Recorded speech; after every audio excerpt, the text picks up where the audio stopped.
Good morning students. Next जो हमारा topic है एक्सेप्शनल हैंडलिंग इन जावा। तो बेसिक एक्सेप्शनल हैंडलिंग मैंने आपको बता दी थी। उसके बाद में कुछ एक्सेप्शन हैंडलिंग के एक्सेप्शंस है वो मैं आपको समझा देता हूँ क्या होते हैं और कैसे काम करते हैं। कुछ बेसिक एक्सेप्शंस मैं बता देता हूँ जो प्रोग्राम में लगभग आते हैं। एक्चुअली एक्सेप्शन हैंडलिंग होती क्या है, जितने भी एक्सेप्शंस की क्लास हमें यहाँ दी गई है ये सभी क्लासेज हैं। Array index out of bound exception class, arithmetic exception class, file not found exception class, ये सभी क्लासेज किसकी सब क्लास है? एक्सेप्शन की सुपर क्लास है, एक्सेप्शन की सब क्लासेज है। एक्सेप्शन नाम की एक सुपर क्लास है, उसकी ये सब क्लासेज है। Array index out of bounds, arithmetic exception, file not found वगैरह वगैरह। तो ये जितने भी सुपर क्लासेज सब क्लासेज है इनमें ही एरर आने वाली है। तो जो भी एरर हम इनमें करने वाले हैं वो इनमें से कोई एक ही होने वाली है। इसके अलावा लगभग कंपाइल टाइम एरर जनरेट नहीं होती है। फॉर एग्जांपल जैसे array index out of bound exception है, तो ये कब आता है? जब एरे की साइज है 4 और हमने एक्सेस करने की कोशिश कौन सा की है? 13वां एलिमेंट या 5वां एलिमेंट। तो हम इसको कुछ करने की कोशिश करते हैं। Integer AR is equal to new integer और एरे की साइज दे देता हूं मैं 5। तो सर अगर मैं AR के 6 में कुछ वैल्यू एंटर करने की कोशिश करूंगा तो क्या होगा? क्योंकि AR6 तो एग्जिस्ट ही नहीं करता है। AR की जब लेंथ ही 5 है तो AR6 तो एग्जिस्ट कर ही नहीं सकता। तो अगर इस प्रोग्राम को मैं चलाऊंगा उससे पहले मैं एक लाइन लिख देता हूं, system.out.println। लाइन में लिख देता हूं आफ्टर एंटरिंग वैल्यूज इन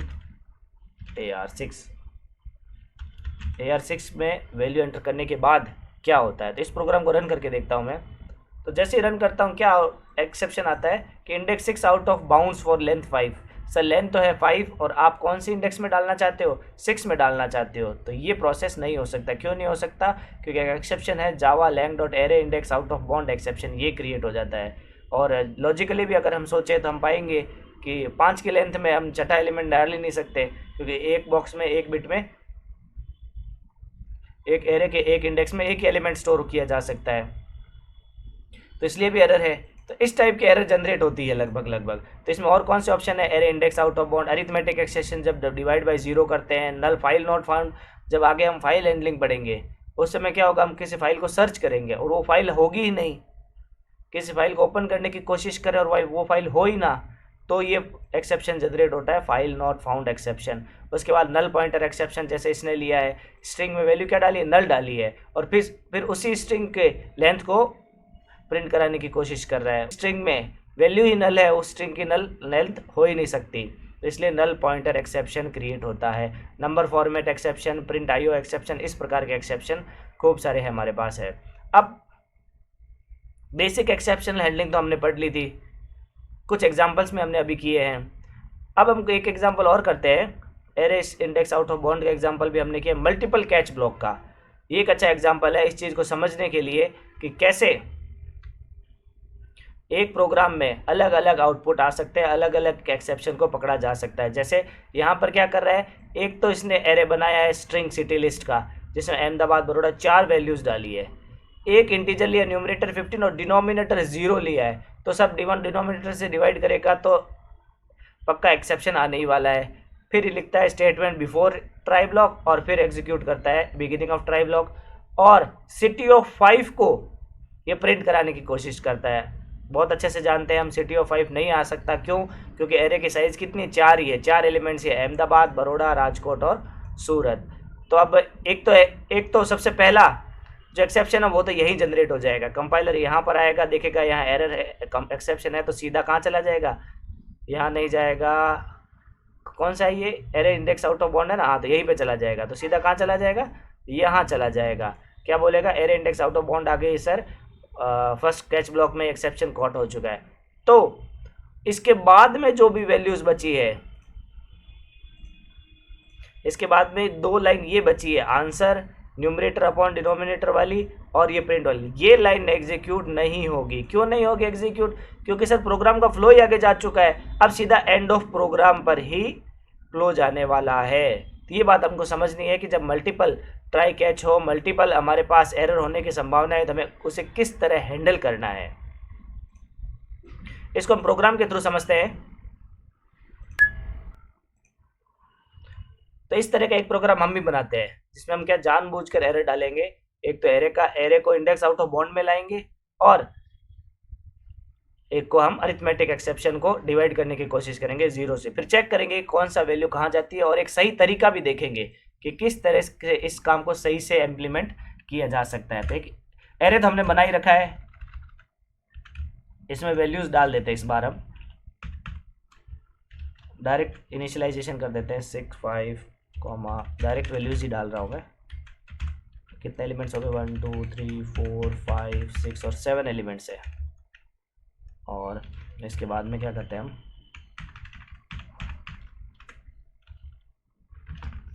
एक मैं और बना लेता हूँ, सिस्टम ट्राई। सर ट्राई करें क्या, एरे ऑफ 7 वैल्यूज़ है तो मैं 10th वैल्यू में कुछ डालने की कोशिश करता हूँ 15। और अगर इन केस कोई एरर आए, कोई एक्सेप्शन आए तो क्या हो, वो एक्सेप्शन आ सकता है array index out of bounds exception e, और अगर आए तो उसको प्रिंट भी करते हैं e.print stack trace। e.print stack trace नाम का फंक्शन है, ये जो भी एक्सेप्शन आता है उसे प्रिंट करता है। आप इसके अलावा अगर आप नहीं प्रिंट करना चाहते हो, आप अपनी कोई वैल्यू प्रिंट कराना चाहते हो, अपना कोई स्टेटमेंट प्रिंट कराना चाहते हो तो वो भी कर सकते हो आप इस तरह से, array size is not compatible, आप ऐसा कराना चाहते हो, वेरी वेल एंड गुड है, आप ये भी कराएं, कोई इश्यू नहीं है। तो सर पहले तो इसको रन करके देखते हैं हम। इसको रन करके देखेंगे तो क्या प्रिंट हो चुका है, array size is not compatible. 1 2 3 4 5 6 7 arrays की साइज़ में आप एरे के 10th एलिमेंट पे कुछ 10th इंडेक्स पे कुछ डालना चाहते हो, वो पॉसिबल नहीं है। अब कैच के आगे भी मैं कुछ प्रिंट करवाना चाहता हूँ ताकि हमें पता चले, system.out.println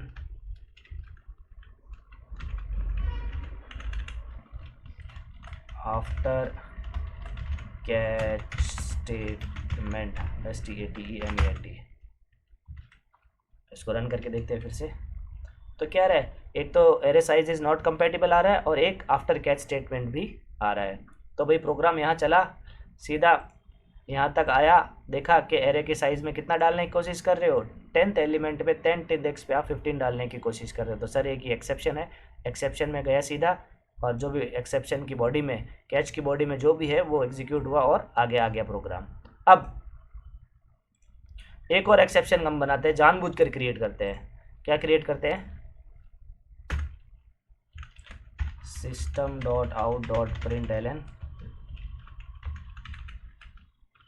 5/0, जो हमने सबसे पहले किया है।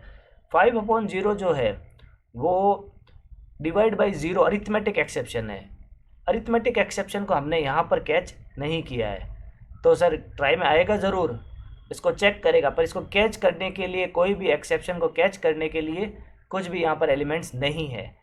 तो क्या होगा, प्रोग्राम को रन करके देखते हैं कैसे एक्सेप्शन आता है। क्या आ गई है सर, एक्सेप्शन आ चुका है। क्या बोलता है, .lang arithmetic exception divide by 0 नाम का एक्सेप्शन क्रिएट हो चुका है और ये लाइन भी प्रिंट नहीं हुई। इसका मतलब क्या है, प्रोग्राम यहाँ चला और इसी जगह पर आकर क्या हो गया, टर्मिनेट हो गया है प्रोग्राम, इसी जगह पर टर्मिनेट हो गया प्रोग्राम, आगे प्रोग्राम चला ही नहीं। तो सर इसका क्या इलाज कर सकते हैं, तो अब हम क्या करते हैं, नई कोशिश करते हैं। नई कोशिश क्या करते हैं, एक और कैच स्टेटमेंट डाल देते हैं, कैच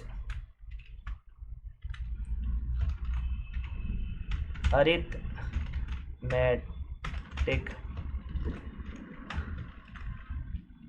एक्सेप्शन TIONE, और इसकी बॉडी में क्या प्रिंट हो, इसकी बॉडी में भी प्रिंट ही करवा देते हैं, system.out.println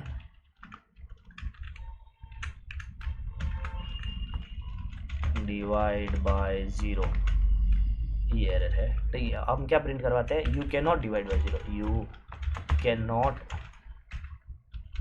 डिवाइड बाय 0, ये प्रिंट कराना चाहते हैं। अब प्रोग्राम को फिर से रन करते हैं तो क्या रहा है, सबसे पहले प्रोग्राम का फ्लो कैसे चला, यहाँ पर आया, देखा system.out.println में क्या प्रिंट कराने की कोशिश कर रहा है, 5/2 0 से डिवाइड कर रहा है। तो प्रोग्राम का फ्लो सीधा ट्राई से सीधा कैच की तरफ बढ़ा। तो देखा क्या इस कैच को, ये कैच इस एक्सेप्शन को कैच कर रहा है, नहीं सर ये तो array index out of bound है, तो इसको छोड़ के यहाँ आया। क्या ये कैच करने की कोशिश कर रहा है, हाँ सर ये कैच करने की कोशिश कर रहा है। अरिथमेटिक एक्सेप्शन ई, अरिथमेटिक एक्सेप्शन है वो डिवाइड बाय 0 को ही कैच करता है, और ऐसा ही हुआ है। इसमें यहाँ पर क्या है, you can not divide by 0, और उसके बाद जो भी प्रोग्राम का स्टेटमेंट था वो एग्जीक्यूट हो चुका है हमारा आफ्टर कैच स्टेटमेंट वाला। पर इसमें भी एक एरर आ चुकी है, इसमें भी हमारा प्रोग्राम का सॉल्यूशन नहीं निकला है। सॉल्यूशन क्यों नहीं निकला है, क्योंकि सर ये जो लाइन थी AR10 = 15, ये एग्जीक्यूट ही नहीं हुई है। तो इसमें हम क्या, इसका क्या तरीका ढूंढ सकते हैं, इसमें सर मल्टीपल कैच में, जब मल्टीपल कैच की कोई वैल्यू हो तब उसमें एक और चीज़ आती है, उसको बोलते हैं फाइनली।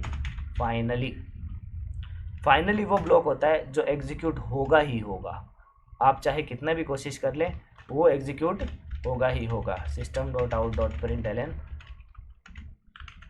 क्या वैल्यू, अब मैं यहाँ क्या डाल देता हूँ कि अगर यूजर को क्या इन्फॉर्म कर देता हूँ कि सर एक्सेप्शन राइज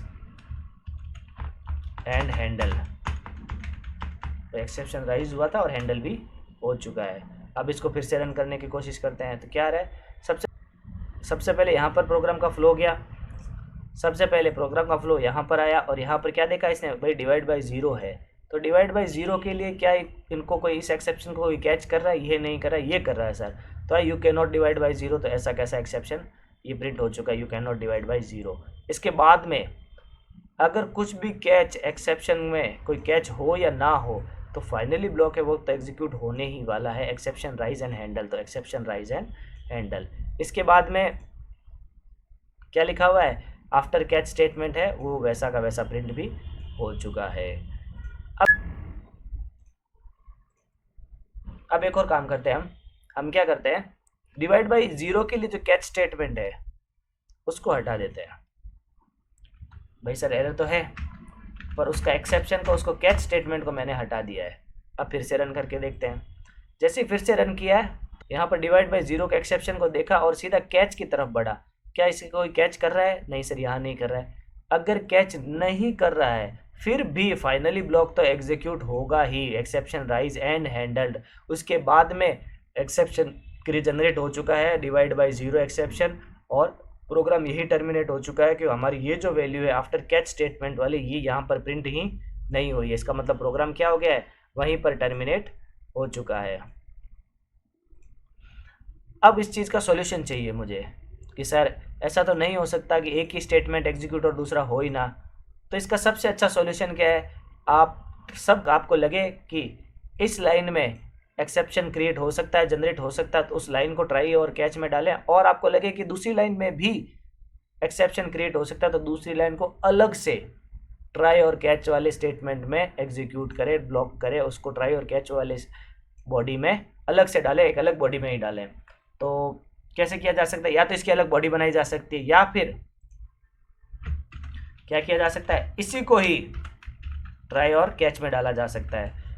अब इसका क्या नुकसान है, क्या फायदा है, ट्राई कैच